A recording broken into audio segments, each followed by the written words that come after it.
We've only been talking about housing. Housing has really taken center stage here in the finance world, but there are two or three other things that are going on that are pretty significant as well. First of them is the skyrocketing price of oil.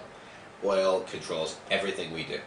Oil is the fuel we run on. It's what greases our entire system. Plastics come from oil. The book on this table that was delivered to you comes via oil. The videotape this is being taped on has petroleum products in it. Every single thing that we do is impacted by petroleum oil. Second of that as well would most likely be, for the other concern, is the dollar. People wonder about, I don't feel anything. The only thing I notice in my world is when I go to a hotel in New York City or I'm in a restaurant in Manhattan or some other area, I hear a lot more people speaking a different language around me than English. What does that mean? Yeah, exactly. Because there's all these tourists here. Why? Because, well, if you want to know why tourists are here, go abroad and try and buy something yourself. A weakened dollar does a few things. It certainly brings more people to our country, which has a positive effect. It weakens my ability to buy things overseas, or many things that are now outsourced and made overseas become more expensive here, so our inflation changes. And more importantly, what occurs as well is that also is subsidizing and trumping up much of our economy. So there are many more people here buying goods and services because of the weakness of the dollar. So the balancing act becomes trying to bring the dollar back up slowly.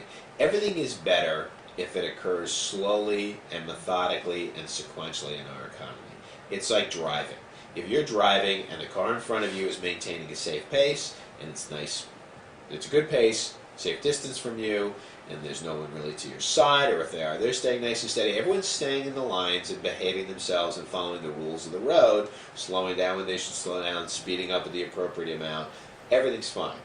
If someone's weaving, and that's what elements of our economy have started to do, is swerve and weave. When they swerve and weave, it creates unpredictability, and it creates problems within the system. So, again, what do we tell our 401k clients? Unless you're in the midst of a swerve or a weave, unless you've needed to dramatically change your world, the reality is many people may not get the same bonuses, maybe losing their jobs, maybe salespeople who rely on the economy, their income is down. They still have a job, maybe it's down by 5 or 10%, maybe it's down more dramatically. These people need to adjust for that. So everything we do is custom tailored. What I will tell you is happening, though, is that people are still starting to save.